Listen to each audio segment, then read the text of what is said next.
anything ranging from IoT, from toys, from drones. I am the contest manager, which means I run this amazing campaign that, we give out free hardware for people to build projects around certain things. So right now we have two amazing contests. One is the Smart Campus, along with DF Robot, Arduino, and Edge Impulse.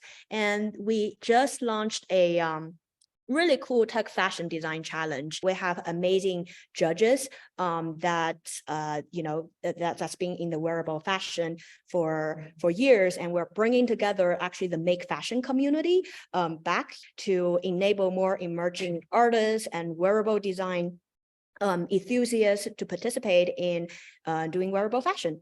I'll let Davey go first because then we can alternate. I was a little annoyed to see that mug because I pride myself on owning pretty much every Hackster piece of swag that exists, and I don't have that mug, so I'm not sure what's going on. Well, now's your chance. You can participate in, I will participate. Awesome. Yeah, I'm a big Hackster fan, as you both know. But today I'm here to talk about Make. We just shipped volume 85. Somewhat coincidentally, this is about RCs as well as DIY music.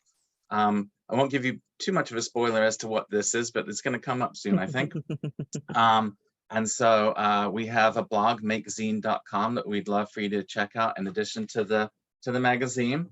And also we are still doing Maker Fairs. So makerfair.com is where you can find out about Maker Fairs in your area. A lot of people are unaware that Maker Fairs are still a thing, so we just want to point out that they are happening by the dozens, by the hundreds even every year. Also, Maker Shed is where you can pick up this magazine if you're not a subscriber. It also hits newsstands on the 15th. If you are a subscriber, it should already be in your mailbox or hopefully on your coffee table or hopefully in your lap while you're reading it. But you can also pick one up at Maker Shed, or if you want to pick up a whole box of them, that's a good place to do it. And lastly, I want to plug our Discord server, because we're going to have a little after party here on Zoom, but then the after party will be on the Discord server. So if you want to hang out even more than you already have for the past hour and a half, you can do that on Discord. And I just dropped a link into the chat, and that's all I got. Yeah, cool. So I'm Alex at Glow. I do our videos on Hackster, but I wanted to note that I'm a first robotics kid back in the day, just like my guest invited on here, Eliza Kosoy. So I also, as Ginger mentioned, do our videos at Hackster. That includes long form interviews with a bunch of cool people doing tech stuff, introductions of new technology that you can use to build things with electronics. We've also been doing more Hackster in the Wild short form videos, which you can find on our Instagram. We have a TikTok, lots of cool stuff on there, including Eliza Dolls. That was the first place that I met her, Eliza, who's going to be talking later today about her microbit enabled programmable dolls. We've also got a Twitter, of course. I also run the Companion Bots community on Hackster. So we've got tons of cool friendly robots that you can build, and you can share your own here and add it to the community. And I also do this Green Wiki, which is a directory of resources for people who want to build electronics more sustainably. I just wanted to point out also that the fashion contest that Ginger mentioned a moment ago is also a sustainable fashion contest. It includes custom solar panels. Okay, that's all I got. Cool. If you're new to the show, we have a couple different segments. We called Hangout and Nerdout because we have sort of a webinar portion where we talk to the audience with our guests, and then we have a second portion where guests are able to unmute and turn on their camera if they're comfortable doing so, and actually talk interactively with our guests. And so we'll have our 3 guests doing a 10-minute talk each, then a little campfire thing where we can all talk to each other, and then we head over to the other place where we can all talk together. Well, let me introduce our first speaker then, who you may have encountered already if you already have your hands on this magazine. Is a movie prop maker, practical special effects designer, inventor, nerd, and is a high-collared cape and monocle away from being a mad scientist. He's worked on movies like Ghostbusters, Afterlife, Star Trek Beyond, Maze Runner, and Predator, and has designed movie magic like car flippers and other crazy man-eating machines. He's made 2 of the largest rotating sets in movie history and shares tips on computer-aided design and 3D modeling with SolidWorks and Onshape tutorials online. Ben, welcome. Well, thank you. Thank you. Yeah, yeah, that says it all. Okay, so I'm done. You know, I've got there was mentioning about the maker fairs. We've got one this weekend coming up in Calgary, Alberta. So anybody in the area, show up. And you know, this is one thing where I think it's kind of funny. I'm a little bit of a different kind of person where I get to hang out with like some higher end actors and stuff like that. And honestly, I don't get all that excited about it, but like I'm beside myself to meet Joseph Prosa. So I'm just like, that's kind of like where my nerd happens. So maker fairs are a great place for that to happen. But geez, like I think maybe a little background on like, you know, how I got here is like my background is, you know, I was in the Canadian military for a while and I ended up getting my aeronautical engineering. Did that sort of off to the side, not right through the military, and then just started working. And I found that I was bouncing around from one project to the next. And I'm ADHD, and if I end up in a company where I end up doing the same thing over and over again, I get really bored and it never seems to work out. Which, in most engineering environments, that's exactly where you're going to end up. And so I found myself bouncing from company to company, and I also realized that afterwards is that a lot of these companies just needed piecemeal stuff to be done. And so I ended up just kind of going out on my own as an engineering consultant. And once I've done that, I started, you know, bouncing around, but getting new projects all the time and getting paid a little bit more for that, which was pretty awesome.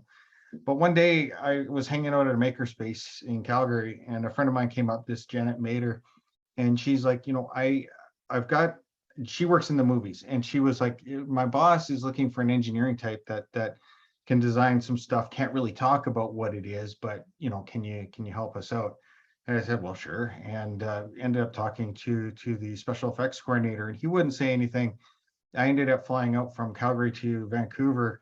And when I landed and signed all the paperwork, they said, hey, okay, so you're working on Star Trek Beyond. And you know, after all the blood rushed out of my face and like, you know, 12-year-old Ben like completely lost his mind, took me a few minutes. Then basically got down to work, and I found that all those skills of being an ADHD maker in my dad's shop or whatnot as a kid and screwing around and seeing like how things cut or how things move really paid off in the end.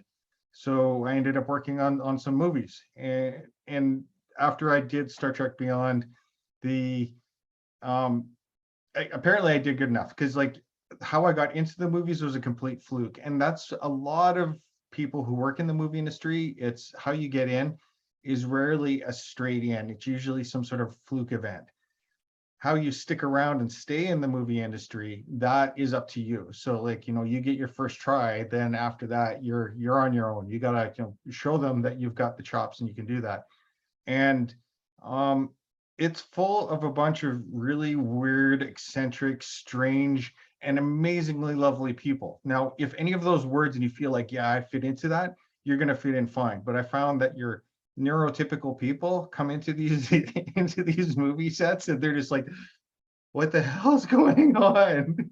So it's definitely not your standard workforce, and because of that, I enjoy the ever living bejesus out of it, and I like to think I do well because I keep getting calls, and I keep getting calls for things that are a little more interesting each and every project.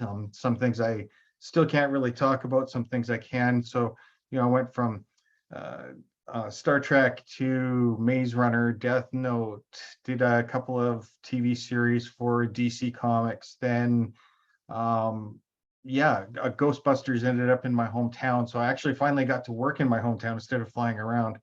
And just people start calling. And on Ghostbusters, this was a really fun thing where Adam Savage was making one of the props. He ended up making the death whistle for the Ghostbusters thing. So I was in charge of all the sort of the props that bridge between properties and special effects. That seems to be about where I'm landing now, is that I'm the guy that can make things pretty, and I can also make them run and work them. And that's a talent that not many people seem to have. You're either one side or the other, but rarely both. So when you get a complex prop, like say a proton pack or a radio controlled car or something like that, then somebody like me gets called in. And anyways, I was managing all these props. The death whistle ended up on my desk, and I got to meet Adam, and it turns out that we get along really, really well. And so after I got over the fact that I got to meet and hang out with Adam Savage, we stayed in touch, and you know, we've done a few things together. And it's an immense amount of fun to not only meet people that you think are like heroes or you respect a lot, especially with Adam pushing the limits on science and saying, like, you know, there's a really finesse science where you get into it and you have all the numbers, but then there's that raw sort of, let's just get dirty and let's smash around a little bit until something shakes out. And that's the kind of science that he does, and that's the kind of science I like. Is I can get things started, I can start a ball rolling, but after it gets rolling and you need that finest or fine detail, that's not me. That I lose interest and I got to move on. So you know, that ended up with recently there was I ended up doing a rolling robot ball that was the Wilson volleyball from Tom Hanks movie Castaway, and he wanted to go and throw a pitch for the Cleveland Guardians a year ago when they were changing their name over, and he wanted a little spiel. And the spiel was that he'd walk out with Wilson. Everybody thought it was a ball. He'd throw it on the mound. It would roll off the mound. He'd pick it up, bring it up onto the mound. It would roll off again, and then he would scold Wilson, and then Wilson would tootle around and be a petulant child. Well, the petulant child was myself and a radio control driver, Mike Evans, taking care of all that and just having fun. And from that, other people contacted me, and then we ended up on Make Magazine. See the hand? That's our robotic hand. So that's with Jesse at Raptor House Special Effects got a hold of me, and he needed some help with the mechanics of it, and he's the one who sculpted, make it all pretty. And he also is very competent with mechanical design. And when I say things here, I feel like I might be running out of time, but when I say me or I did, it is never, ever me. It is always a team behind me. I'm usually just the forward facing, I'm the nerd that likes to scream and wave his hands and say, look at me. I'm the one who gets the attention, but it's never just me. There's usually a lot of very quiet, just hide me away from the public kind of nerds that are helping build all this stuff. So I want everybody to understand that, like, I help out, I manage, and I do some of the majority of the design on some things, but it's never just me. It's always a team. And I want everybody to know that anybody that is behind me or helping me, thank you so much. And that, you know, everybody needs a pat on the back. So it's never me. Anyways, back to the story. They asked us to make a robotic thing hand, and we were told that all the effects houses said that it couldn't be done, or it was too expensive or too hard. And I'm the guy that people call when everybody else says it can't be done. It literally, if somebody's calling me, almost every time they say, we've been calling around, everybody said that we can't do it, but they go, call Ben. And I think it's not necessarily that I have the talent to do it. I'm just too dumb to say no. So I say yes to anything, and then I see what I can do. And we end up with robotic walking hands that scare the hell out of little kids on New York streets and in LA. And yeah, it's a lot of fun. So yeah, that's kind of my origin story of going from ADHD nerd working in my dad's garage to engineer to getting bored and ending up doing stuff all over the place. That's beautiful, Ben. And just to reassure you, you got another 2 minutes if you'd like. Oh, geez, you know, again, I want to go back to how many people end up helping me along in my career. Like, you know, there's people like Janet Mater that you know, got me into the career because she saw me as the crazy that wouldn't say no and knew that I would be able to work on these giant rotating sets. But you know, she does a ton of work herself. Jesse, who built the vast majority of the hand, you know, that's exactly what he does. And I've been finding lately, the article I wrote for Make in this here is the next level radio control. It's a little quick jump into things, but like the last, I would say 2 or 3 years, I got brought into a new radio control systems that are based off of a Linux system, and they're all controlled in the radio.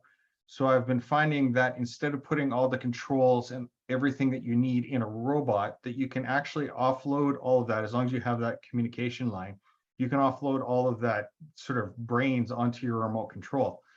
Now, knowing that if I have telemetry and feedback and stuff like that, I can build a robot that can be out in the field working, and I don't have to go out and touch it to reprogram it. I can literally reprogram it at the radio. And that, for me, and especially in my work, that's huge, because you end up stopping for a shot and they don't want anything moved. Everything stays where it is so they can continue on the shot. But I need to make a change so that the robot or something will do different things or move better. And I've got the opportunity to do that without touching anything other than my remote control, and then back up and going. That's huge. It's massive. And it kind of boggles my mind that not more people are using that. So that's where, I ended up making that one Awesome. article, and hopefully that'll tease people into doing I definitely more of have that. a lot of questions about that and a bunch of other things that you brought up. I wanna transition over to Alex's guest now, but just a reminder that if anyone else has questions, you can ask them in the Q&A. And Alex, take it away. How's it going, everybody? I am so excited to introduce Eliza Kosoy because, as I mentioned, I met her at a robot block party a couple of weeks ago, maybe a month ago now. What is time? But I just saw these dolls with these LED NeoPixel looking rings inside of them and was like, what's going on here? So Eliza is a PhD student at UC Berkeley working in child development and artificial intelligence, working with Professor Alison Gopnik. Previously, she worked at MIT in the Computational Cognitive Science Lab of MacArthur winner Professor Josh Tenenbaum. There's so much going on here that I want to dig into, but she's worked at Google, coached a Lego robotics team, and even hosted a local TV show where sassy children debated the intellectual elite, such as Nobel Prize winners. During her time in various computational labs and startups, she couldn't help but notice how few women and people of color surrounded her. She set out to change that with Eliza Dolls. Their mission is to spark curiosity and wonder in the hearts of young girls and inspire their confidence in STEM engineering. Eliza will enable a new generation of women scientists that will fundamentally change the balance of power and technology and create better products for society. I'm so stoked to hear from you, Eliza. We did a short video before, but let's dig in a little bit more. Please take it away. Hello, what an intro. It's an honor to be here. I feel like maker fairs were a big part of me getting into this whole space, and I love Make Magazine, so very excited. Yeah. Okay, so I thought I would just tell you a little bit about Eliza Dolls and how they came to be, and maybe I'll just go through the website. I think that's a nice place to start. So can you guys see this? Cool. Looks great. Maybe I'll just send it to the chat so you guys could all see the website if you want. So I'm Eliza Kosoy. I'm the founder of Eliza Dolls. What the heck are Eliza Dolls? Great question. So what I'm building, and we are still pre-launch. We're still working on the product, but very much hoping to launch on Kickstarter by the end of the summer. And if you're interested in getting on our email list, you can go to the website and click at the bottom to get on the email list. Will let you know when we launch. But the whole point is essentially dolls that teach girls how to code. And they look, so they look like this, where there's hardware inside, and I can turn it on for you in a second and show you how it works. But the whole point is that starting at age 5, I think is a good age where girls can start using this, up till around 12 or till whenever they personally decide to stop playing with dolls. Maybe they're like me and they played for a little too long, so they're 14, but it's okay. And pretty much the way that it works is there's hardware inside the doll, an Arduino. For those who know, it's like this little programmable computer piece of hardware, and it's in her chest. And then you code it through an app, which uses block style coding, which is the standard for kids learning how to code. That looks like this here in the middle. And then that gets sent over Bluetooth to the doll, and that's how you code it. So it's pretty instantaneous. And there's a lot of fun stuff you can do. So just to give you some examples of some projects we're going to have, for the doll, you're able to plug in a sensor into her arm. For example, a pulse sensor that measures your heartbeat, or a color sensor that detects any color you hold up to it. So for example, with the color sensor project, you would hold up any color to the color sensor, and then the lights in her and her jewelry all turn that color. And so she matches your outfit every day. So it's super fun, and she's got all these missions. And yeah, really the goal is to fix the gender and diversity gap in STEM, which I feel like is a huge problem, and I've experienced, I'm sure a lot of other people maybe watching this have as well. And given my background and my PhD, which has been child development and AI, it feels really pivotal that we teach girls at an early age. I think at a certain point it gets too late, and there's a lot of research that shows that bias starts around age 8, and the detection of bias and feeling like you don't belong, or it's not for you, or you're not smart enough, or literally there's all these studies that show like little kids literally associate boys with math and girls not with math, and then it's already like in your brain and slowing you down. So all these things are kind of why I feel it's really important to do it with kids, to teach them as young as possible. And then once I personally started doing a lot of STEM outreach and volunteering, I was very into that. Did a ton of events at libraries. I just realized, and I was using like off the shelf toys, that the girls just weren't interested in the toys that were available. It was a lot of race cars. It was a lot of robots as coding toys. And, you know, girls they weren't interested, and that's not their fault. So what I'm trying to do is kind of just meet girls where they are and say like, hey, you like dolls. Dolls are this billion-dollar industry. Clearly you like these things. And girls like pretend play. There's all this research on their play patterns, and just say like, hey, that's cool. Let's just make something that you want to play with and just meet you where you are. So yeah, and just maybe I'll show you now what it looks like. So this is our latest prototype. So they're 18-inch dolls. So they're pretty big, which is nice. They're like the size of an American girl. And so you turn it on, and then so that's the hardware inside. It's a little hard to see because of like the gleaming light, but there's the screen in the middle, and then you can code it to do different things, and like push a button and it changes what it does, and etc. Change the emojis, stuff like that. And then when you plug the sensors in, for example, here's our soil moisture sensor. You know, you just plug it in here, and then this would be something where you go around your house and like measure what plants need to be watered, stuff like that. So all the projects are really built for engaging girls, but also teaching them science and hardware and coding. And I guess just for my background, yeah, so yeah, I did math undergrad, and then I was lost for a while, and then I got into the space of child development and AI, which sounds overwhelming, but in my PhD, I just had, I don't know, kind of realized that, you know, and it's not just Berkeley and MIT and Google and all these places. I think tech itself is just a very male dominated place, and I think it can be really overwhelming.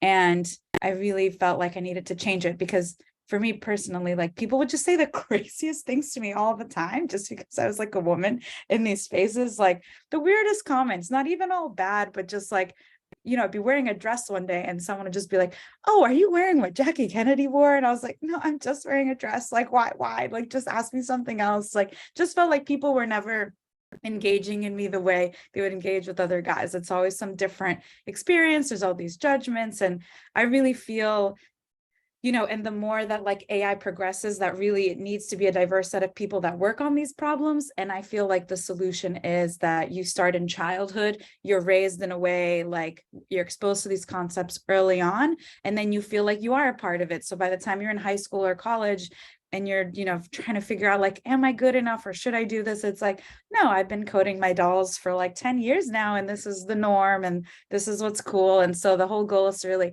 empower them from an early age and just help them, you know, get to the place where we can all just be like cool AI engineers, and all the startups will be fun and more accessible for women, and women will feel more like they belong. And yeah, I'm sure I missed a ton of stuff. So if you have any questions, let me know.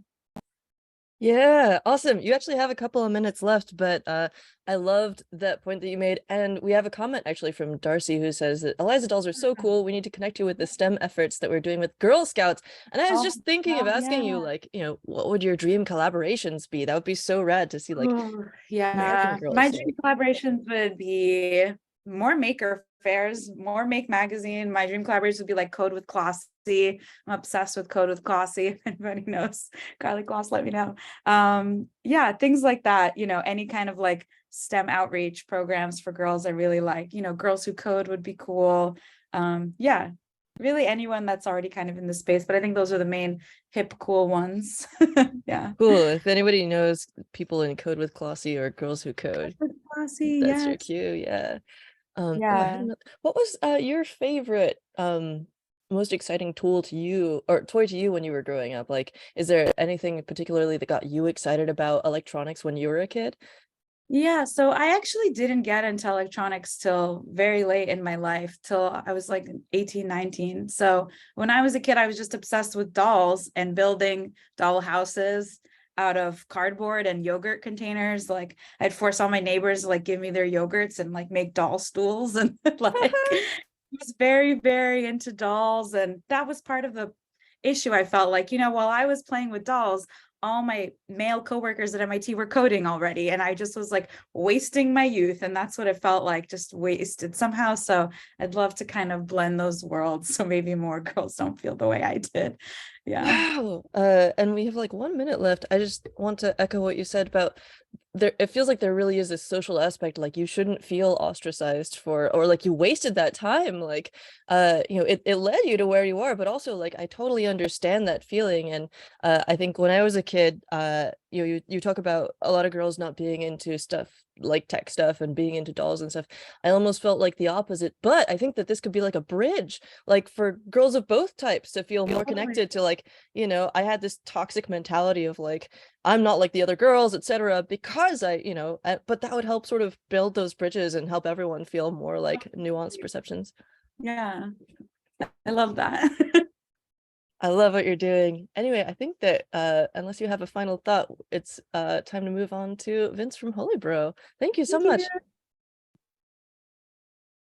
Yeah, that was amazing. And I feel like there's so much, I want to touch upon, in our nerd outs, in our like hangout session, because I totally echo with the same thing, growing up as, a girl that's also interested in science and everything on. But here's Vince. Full disclosure, me and Vince went to college together. So, he's my college buddy who on this like a drone journey. He is robot drone enthusiast. And he was born in Hong Kong and lived in US for 20 years before moving back to Hong Kong. We kind of had like a similar type of, like journey in terms of, went to college together and then moved back to Asia. And then as an engineer, he has worked on many different cool things. He has worked on laser jet printers for Hewlett Packard, HP, and that was in Idaho, right? And gas turbines for solar turbines, and that was in New York. And then autonomous robots for Hong Kong airport, and then drones for Holybro. So currently he's the CTO of Holybro, a drone hardware manufacturer that makes hardware for both professional and hobbyists. And he has been flying FPV drones for many years as a hobby and as part of his job in Holybro. And for those of you friends who knows me, like drones is kind of like my past life, maybe a little bit of current life. We run a yearly challenge on Hackster called NXP's Hover Games. So if you are interested in drones, please participate in our Hover Games contest. But I will, for today, it's a spotlight on Holybro and Vince to talk about more drones and RC drones. So thanks for the intro, Ginger. That was amazing. My name is Vince. So I'm the CTO of Holybro, and my background is in mechanical engineering, and I went to school with Ginger in University of Nevada, Las Vegas.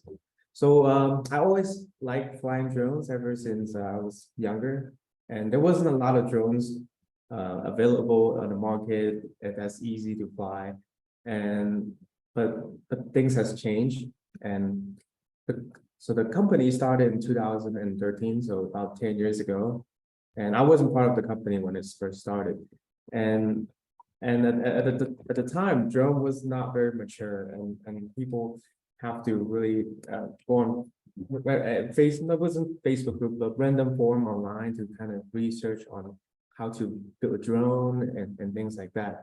But as it moved on, it really got mature, and there's a lot of really exciting things that happen in the drone industry. So instead of just talking, I wanted to just share some videos that what drone can do for fun stuff.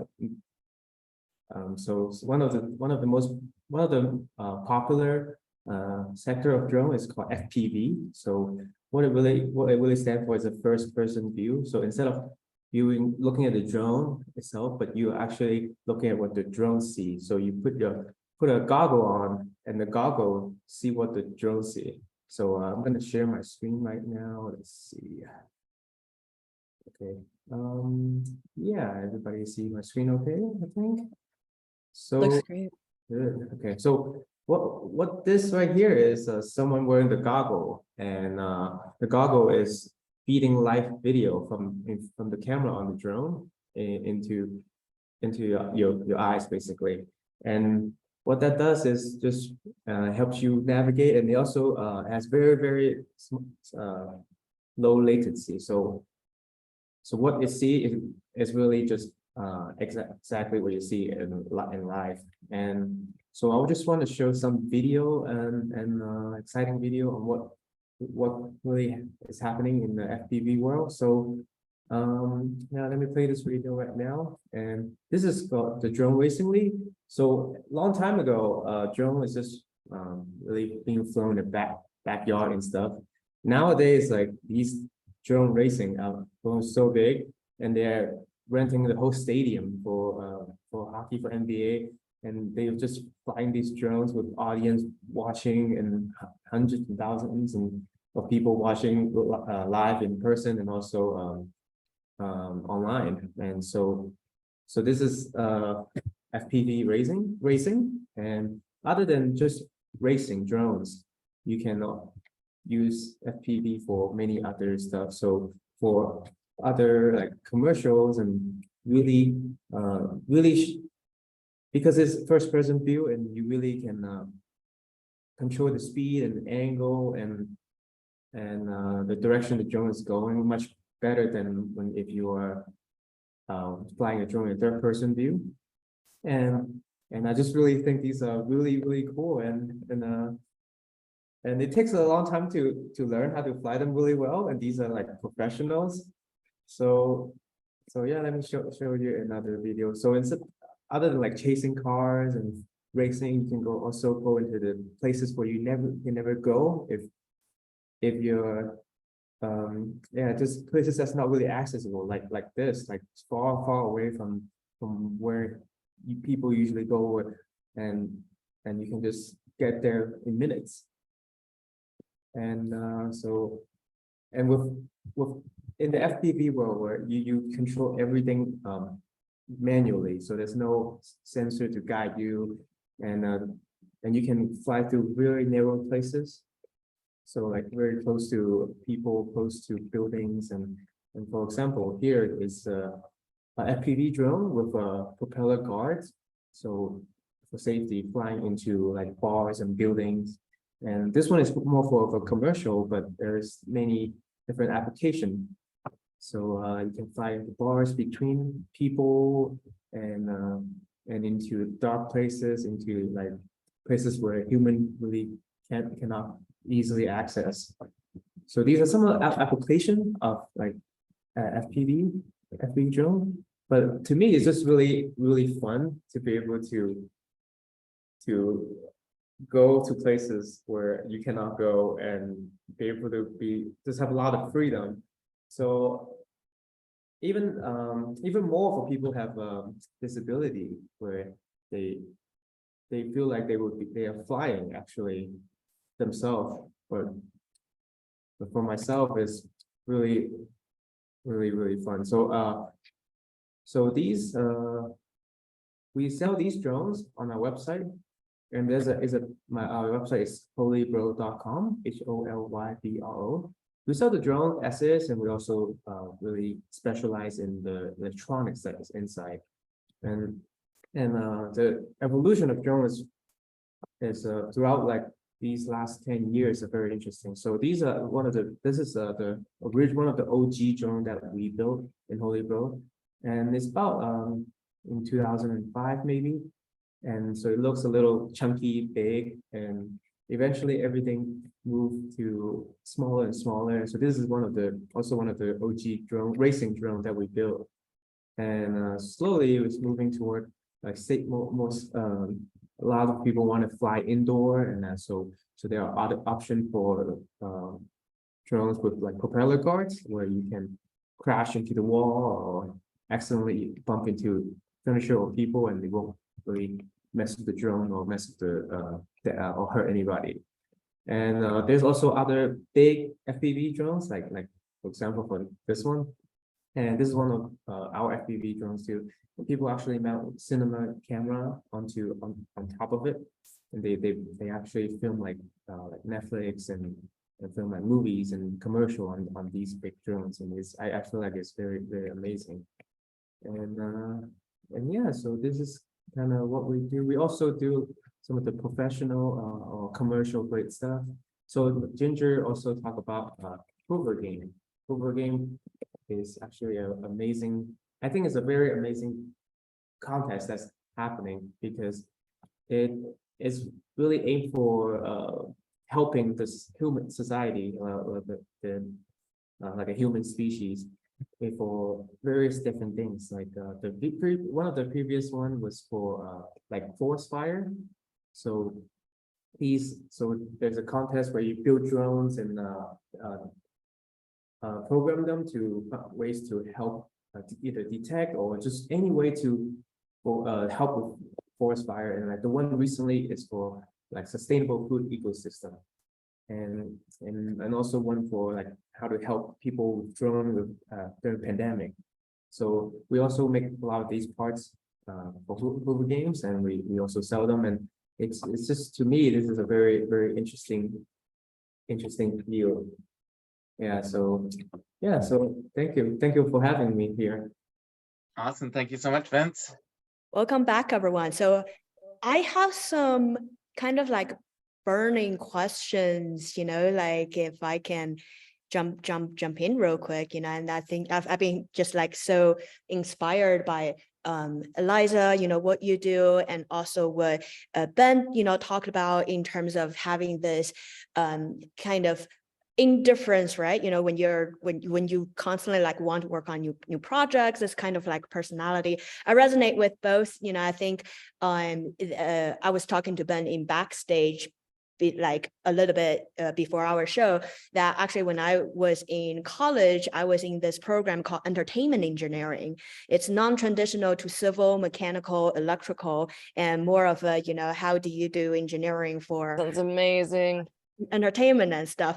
But actually at the time in in college, it seemed like a dream, program for me. And then actually my college advisor said, you're never going to be able to get a job if you continue with program, because the job only exists in Las Vegas, and so you should go into one of those traditional ones, Oh like my civil, goodness. mechanical, No. like that. And the thing is, like I Um, was talking to Ben in terms of like job hunting, right? Like basically like the college advisor will be tell you, oh, you're going to run into job hunting problem. But that's why it's so amazing. I think what Ben's journey is, kind of like personal to me, and in general, like how like peeling back in a lot of things, where the tech world is going and towards the future, and in how it flows into these different industry. Like special effect is not a thing, right? In college as like a major that you can major under, and Ben went into aeronautical engineer, but all of those in life, like later, just spread out into like these different things. You fluke into it, as you said. So yeah, I just want to share those sentiments really quickly. The one thing that drives me absolutely crazy is how many people go into this whole don't be a generalist, niche down, be specific. It's like, no, because I know I know how to get dirty in a lot of different areas, but I'm not an expert in any of them. I am an expert in some, but it's exceptionally rare. And because of that, I see things like, you need a pulley system, and I've worked on sailboats, I've done rock climbing, I've worked on major rigging for oil and gas systems. And because I've seen all of those things, I know which pulley or what sheave you need because of that. And I hate people going, well, you can't be a generalist. It's like, no, you have to be a generalist, especially with the way the world's going right now, because if you're a specialist, AI is going to eat up all the specialist jobs, right? So Except for craftspeople. yeah. Definitely some cool stuff. I have a question for all of you folks. So Vince mentioned really quickly that you have these propeller guards that make it safe for these things to work around humans, and this seems like it affects all of your work. Vince, obviously, lots of sharp whirling blades and the potential to collide with stuff. Ben, you're working with actors. I'm sure there's a lot of protections in place there. Eliza, you're working with children. I'm sure there's lots of like safety regulations for releasing a product around that. I'm curious about how that affects each of your approaches to what you do. Who goes first? Oh, how about you? You Okay. stuck your neck out. So yeah, with special effects, special props are a little different, but with special effects, you know, anything I buy from a store, it's usually like 15 minutes later, I'm disabling every safety protocol possible to find out exactly. But usually it's to find out how far south things will go if things are going to go bad, and you experiment and you find out. Yeah, safety is something else. There's a car cannon that I made for a Humvee in Predator. We had a driver in it, and we worked on the car cannon itself. It took us like, you know, about a month to build. It took us, I figure, about 2 months to build the roll cage to make sure that my friend, who's the stunt guy driving the car, lives through it. And yeah, I really prefer the little props and stuff now because, like, you know, it's really cool, it's awesome, but like there's a very real possibility we'll end up killing somebody. And it's not, I don't know, there's times in the movie industry where, yeah, it is safe and they do everything they can to make it safe, but we're humans and humans make mistakes. So I don't know, like I said, I disable all the safety stuff, but then you have a lot of people like me on radios, and if we see anything wrong, we're screaming stop and everything finishes. So I think the fact that you have so many eyeballs on something, that's where our safety is in numbers, not necessarily in things we've built into the device. Cool. Eliza, we haven't heard from you for a while. I'd love to hear your take on this. Yeah, obviously working with children, there's definitely a lot of rules and regulations and everything. Like even trying to design a hardware product for kids, I've learned a lot about all the like legality of it and all these inspections you need to pass and tests you need to pass. So if the product's made in China, there's all these things that, you know, need to happen. But in general, I think even like testing kids and stuff like that, like through my research at Berkeley, we have a whole IRB, International Review Board, that approves every single study that we do. Everything's really heavily monitored, like if we're recording them or anything like that, you know, it's all really strict. But on the bright side, I feel like working with kids is really fun, and like you get feedback you wouldn't otherwise get. I don't know. So like in designing the toy, even I did a lot of research and talked to kids unofficially in my neighborhood. I just put up posters being like, do you have a daughter? Come to my apartment and try this doll, you know, and got a ton of feedback that way. And you know, it's the kids that really designed it, and the girls shut a lot of the projects down that I thought were cool, that they didn't think were cool, or something I thought was lame. Cool. Oh, So that sounds like it's definitely worth going around all the, you know, it's worth talking to them despite all the things in place, but that's just there to keep them safe, and that's for the best. And I think it's good we live in an age where they are so protected, maybe, and in some ways, maybe in other ways it's too much, but you know, it definitely willing to play by their rules in order to get their feedback. But there is a lot with kids. It's crazy. Yeah, don't make a kid's product.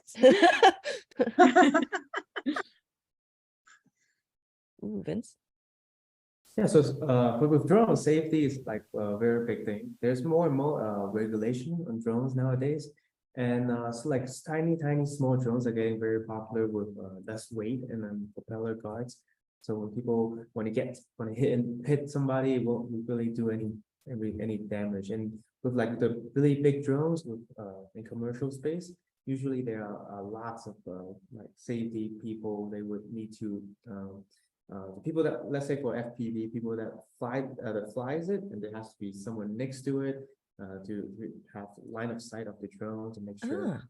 Okay, and and also protect the pilots and things like that. So that safety is actually a big thing, and it's always changing.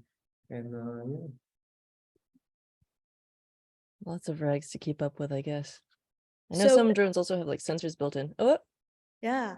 So Ben, in your movie sets, have you had any, I assume there's drone shots that you've done, or? I've not done, but yes, absolutely. We get drones in all the time, and yeah, they're really cool. Actually, on Fraggle Rock, the first season, there is a Doc actually, and this is awesome because Doc is now a female, which is like so cool. And they had a drone in there, and it was a lot of, how are we going to do this, and how is it going to be safe, because you're going to have cameramen, and we didn't have any children, but like, people and puppeteers and everything around it. And what happens if the drone goes nuts? But in the end, a lot of these times it's a matter of the drone's the safest thing. It's the people that are around running it. Yeah. And, I don't know. They're a lot of fun. I absolutely adore and love them, and I would love to fly them. But I'm one of those people that, I'm not sure if it's an ear issue, but you throw those HPV goggles onto me, and I end up feeling like I've just been spun around 300 times, get dizzy, and I have to take them off immediately because I can't take it. So unfortunately, it's a joy I don't think I'll ever really get, but it's yeah, pretty cool stuff. And with some of the new props that are coming out, there's props where I think at MIT they've done a double-bladed prop where it actually joins at the outer periphery, and you show people pushing their hand right up against the prop, and the prop's not doing any damage. So now you can drop the weight of the drone by not having to put a guard on it, because the prop itself has got the guard in it. But and the aerodynamics in that, because my background being aeronautical, I just like, oh, that's so seriously cool. But I got to make money, so I can't really necessarily dive into some of those hobbies. I got too many to start with, like robots and planes and everything. So So what's that playing in your background? Is that like in drone world, it's called fixed wing. all of those are fixed wing. And Yeah. so one thing I like is really slow speed aerodynamics.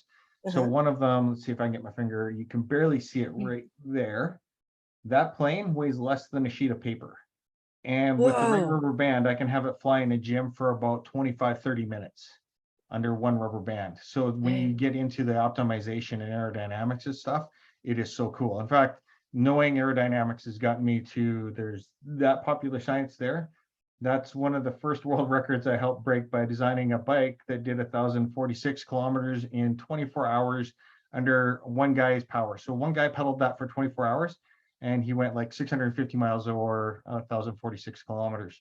And yeah, playing with aerodynamics and stuff is so freaking cool. But yeah, that's sort of another world of mine. Sorry, Ben, one of the first, like there's a whole long list of world records that you helped break.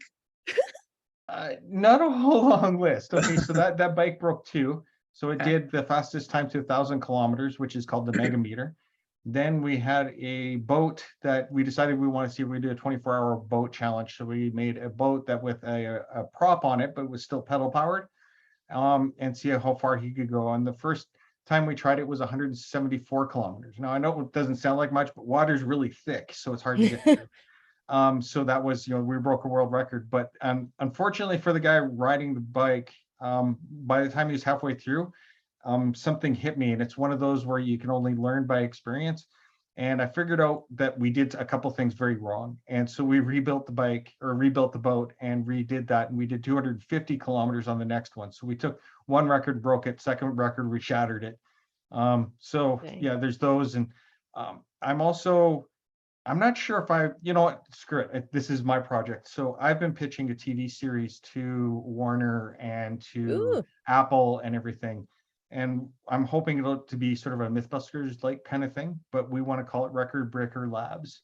And we want to see how many world records we can break. And, right down to silly things. One person came to me and asked if we can make the world's largest cotton candy maker. And I'm thinking like, we need dump trucks of sugar and a backhoe to drop 45 gallons of sugar into a giant heated rotating nightmare to send out napalm sugar everywhere. But sorry.